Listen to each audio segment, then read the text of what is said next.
नमस्कार दोस्तों, स्वागत है आप सभी का संस्कार की ऑनलाइन क्लास में। मैं पवन स्वामी आपका हार्दिक स्वागत करता हूं। हमारा जो टॉपिक है वो चल रहा था मापन और मूल्यांकन। मापन व मूल्यांकन। तो मापन और मूल्यांकन के बारे में हमने बहुत सारी बातें कर ली थी। मापन क्या होता है? किसी भी वस्तु या घटना को और एक संख्या प्रदान करना क्या कहलाता है? मापन कहलाता है। और मूल्यांकन, मूल्य का अंकन करना क्या कहलाता है? मूल्यांकन। मापन जो है वो एक क्या है? परिमाणात्मक है। मापन क्या है? परिमाणात्मक है, ठीक है ना। और मूल्यांकन जो है वो परिमाणात्मक प्लस गुणात्मक है। मूल्यांकन क्या है? परिमाणात्मक प्लस गुणात्मक है, ठीक है ना। तो इन दोनों के बारे में हमने बात कर ली थी। मापन जो है वो मूल्यांकन का ही एक भाग कहलाता है। मापन जो है वो संकीर्ण है, मूल्यांकन जो है वो क्या होता है? विस्तृत है। मूल्यांकन का मतलब क्या है कि बालक जो है, बालक के प्रत्येक पहलू का आंकलन करना। और प्रत्येक पहलू में क्या आ जाता है? शारीरिक आ जाता है, मानसिक आ जाता है, सामाजिक आ जाता है और संवेगात्मक आ जाता है। व्यक्तित्व के प्रत्येक पहलू का जो है वो क्या किया जाता है? आंकलन किया जाता है। वो क्या कहलाता है? मापन मूल्यांकन कहलाता है। तो मापन और मूल्यांकन के बारे में हमारी बहुत सारी बातें हो गई थी। उसके बाद में हमने जो है मूल्यांकन की विशेषताओं की हमने बात की थी। सबसे पहले विशेषता की हमने बात की थी, इसमें आती है वैधता आती है। क्या आती है? वैधता। यानी वैधता का मतलब क्या कहलाता है? यानी मूल्यांकन जो है जिस एक विषय को लेकर किया जाता है वो उसी के लिए होना चाहिए, अन्य किसी में उसका विषय जो है वो भटकना नहीं चाहिए। वैधता कहलाता है। दूसरी हमने बात की थी विश्वसनीयता की बात की थी, ठीक है ना। तीसरी हमने बात की थी वस्तुनिष्ठता की बात की थी। वस्तुनिष्ठता में क्या होता है? देखिए, पहले जो मूल्यांकन प्रणाली होती थी वो लिखित मूल्यांकन प्रणाली होती थी। आजकल जो ऑब्जेक्टिव प्रश्नों की जो है मूल्यांकन प्रणाली होती है। तो दोनों में अंतर क्या हुआ? पहले जो मूल्यांकन प्रणाली होती थी उसमें जो अध्यापक है, जो परीक्षक होता है, उसकी अपनी रुचि, अपनी योग्यता, अपनी कुशलता, उसकी अपनी इच्छा आदि का प्रभाव जो है उसके ऊपर देखने को मिल जाता था और वास्तव में जो है सही प्रकार का मूल्यांकन नहीं हो पाता था। आजकल जो वस्तुनिष्ठ जो है ऑब्जेक्टिव प्रश्न आते हैं उसके अंदर जो उत्तर जो है सही है तो सही है और गलत है तो गलत है। वहां पर जो शिक्षक जो होता है वो अपनी योग्यता, अपनी रुचि, अपनी कुशलता, अपना जो प्रभाव है वो उसके अंदर वो नहीं देख पाता है। सत्य और असत्य, वास्तविक और अवास्तविकता के वो डिसीजन वो कर पाता है। तो क्या होनी चाहिए? वस्तुनिष्ठता होनी चाहिए। उसके बाद में हमने बात की थी उपयोगिता, ठीक है ना। इसके बाद में हमने बात की थी पक्षपात रहित होना चाहिए, ठीक है ना। वैधता, विश्वसनीयता, वस्तुनिष्ठता, उपयोगिता, पक्षपात रहित होना चाहिए। इसके बाद में हमने बात की थी इसके अंदर जो है और उपचारात्मक में निदानात्मक शिक्षण, उपचारात्मक व निदानात्मक, ठीक है। तो हमने इसके अलावा और भी कई सारी विशेषताओं की हमने बात की थी। इसके अंदर जो है कई सारी विशेषताएं थी, उसके बारे में भी हमने बात कर ली थी। लगभग इसकी सारी विशेषताओं की हम बातें कर चुके हैं। आज हम बात करने वाले हैं इसके अंदर एक हमने बात करी विभेदकारी। विभेदकारी का मतलब क्या होता है? एक विभेदकारी, ठीक है ना। बच्चों के अंदर भेद करना, बच्चों के अंदर अंतर करना, कि बच्चा जो है उसकी एक कैटेगरी डिसाइड करना कि बच्चा वास्तव में किस कैटेगरी का है। सामान्य बच्चा है, मंद बुद्धि बच्चा है, प्रतिभाशाली बच्चा है, तो इसकी कैटेगरी डिसाइड करना। इससे लाभ क्या होने वाला है? इस प्रकार की कैटेगरी डिसाइड कर लेंगे तो इससे लाभ क्या होगा कि बच्चा जिस प्रकार का है उसी के अकॉर्डिंग उसका पाठ्यक्रम संचालित किया जाए। तो इसके लिए इसके अंदर विभेदकारी का गुण भी इसके अंदर पाया जाता है। तो ये सारी बातें हम कर चुके। आज हम बात करते हैं मूल्यांकन के उद्देश्य।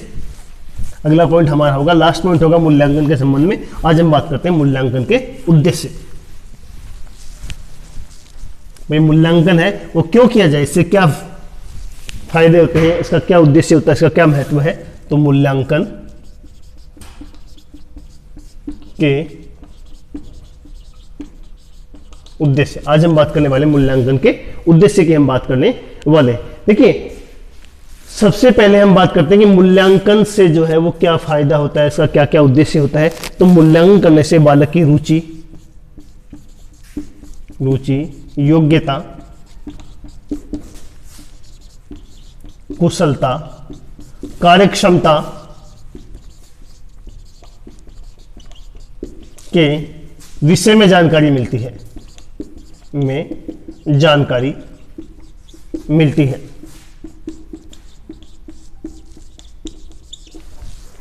सबसे पहले हम बात करते हैं कि बालक की जो है जब मूल्यांकन हम करते हैं, देखिए बच्चे को हम अधिगम या अधगम करवाते जा रहे हैं, ठीक है ना।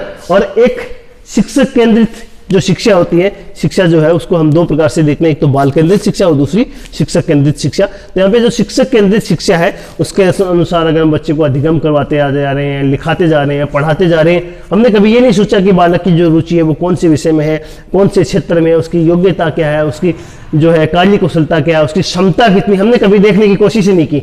लेकिन जब हम मूल्यांकन करते हैं बालक का, तो मूल्यांकन करने के बाद में हमें पता चलता है कि बालक की रुचि खेल में है, बालक की रुचि शिक्षा में है, बालक की रुचि गणित विषय में है, बालक की रुचि इतिहास में है, किस विषय में उसकी रुचि है, उसकी योग्यता क्या है, उसकी कुशलता क्या है, उसकी कार्य क्षमता कितनी है, कितनी समय वो कार्य कर सकता है, इन सब के बारे में जो जानकारी मिलती है वो कहाँ से मिलती है, मूल्यांकन से ही इसके विषय में जानकारी मिलती है। तो पहला पॉइंट, रुचि, योग्यता, कुशलता और कार्य क्षमता के विषय में जानना ही मूल्यांकन का प्राथमिक उद्देश्य माना जाता है। दूसरा, नंबर 2, निदानात्मक व उपचारात्मक शिक्षण करने में सहायक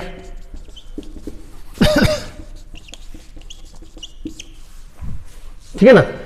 आप बच्चे को मूल्यांकन, आप बच्चे को जो शिक्षण करवाते जा रहे हो, बच्चे को अधिगम करवाते जा रहे हो, बच्चे को कार्य करवाते जा रहे हो, लेकिन आपने मूल्यांकन नहीं किया, तो मूल्यांकन नहीं करने पे हमें नहीं पता चलता है कि बच्चे के अंदर क्या कमी है, कहाँ कमी है। और जब हम मूल्यांकन करते हैं तो हमें पता चलता है कि बच्चे के अंदर कहाँ कमी है, उस कमी के बारे में हम जानकारी प्राप्त करते हैं और उसके बाद में हम जो यथा योग्य उपचार कर सकते हैं उस उपचार को हम क्या करते हैं, संचालित करते हैं। तो निदानात्मक एवं उपचारात्मक शिक्षण करने में भी क्या सहायक माना जाता है, कौन, मूल्यांकन। नंबर 2, अभिप्रेरणा में सहायक,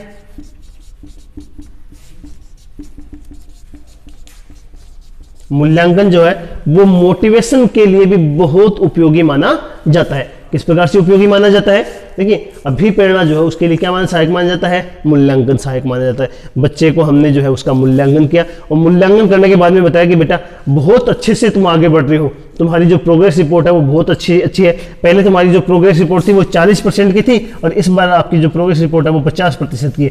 तो इंक्रीज कितना हुआ, 10% उसके अंदर क्या हुआ, इंक्रीज हुआ। ये कहाँ से पता चला हमें, मूल्यांकन करने से। और इसकी जानकारी जब बच्चे को मिलती है तो उसको क्या मिलेगा, मोटिवेशन मिलेगा। और मोटिवेशन मिलेगा तो वो और अच्छे से काम करना करेगा, शुरुआत करेगा और अच्छे से काम करने का वो क्या करेगा, प्रारंभ करेगा। तो इस प्रकार मोटिवेशन करने में, अभिप्रेरणा में भी सहायक माना जाता है। नंबर 4, अध्यापक की योग्यता व कुशलता की जानकारी प्राप्त करने में सहायक। देखिए इंपॉर्टेंट टॉपिक है, पॉइंट है इंपॉर्टेंट कि अध्यापक की योग्यता व कुशलता की जानकारी प्राप्त होती है।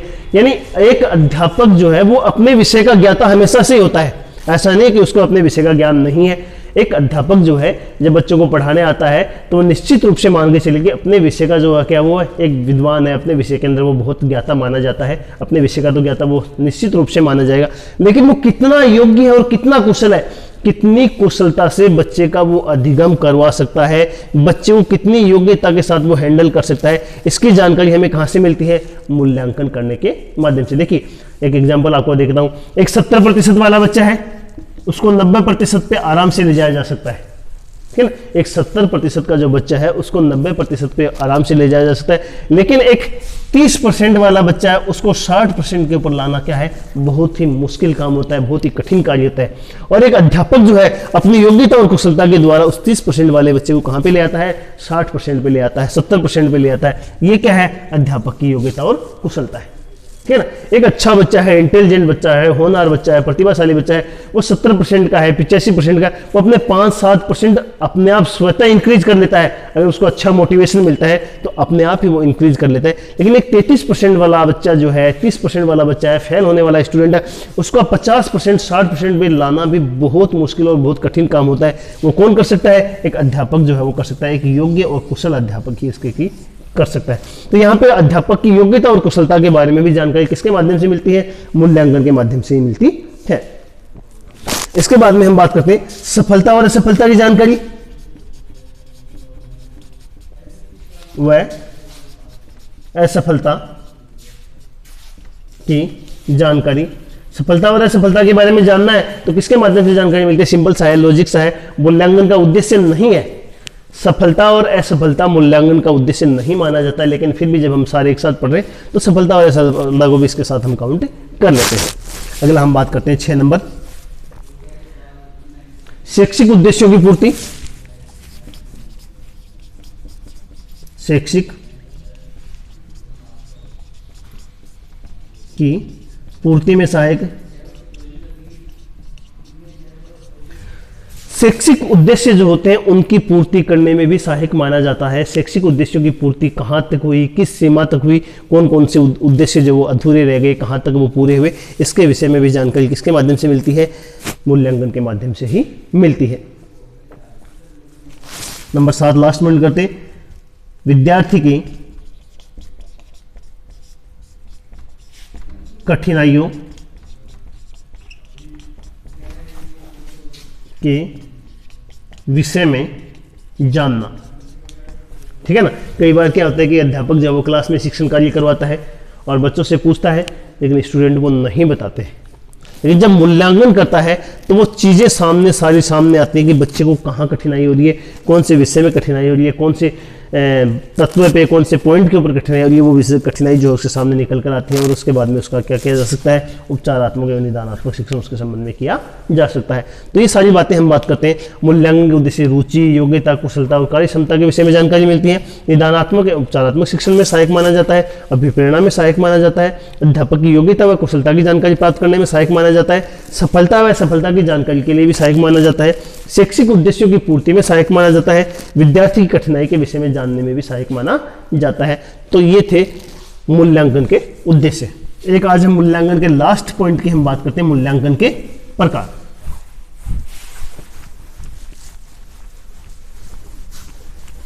लास्ट हम पॉइंट की बात करते हैं, मूल्यांकन के प्रकार।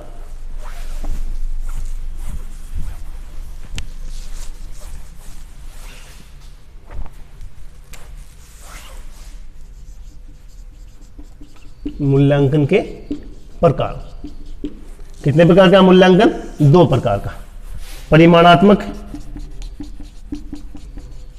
और दूसरा गुणात्मक। परिमाणात्मक और गुणात्मक हम बात करते हैं किसकी? मूल्यांकन के 2 प्रकार के हैं, परिमाणात्मक और गुणात्मक।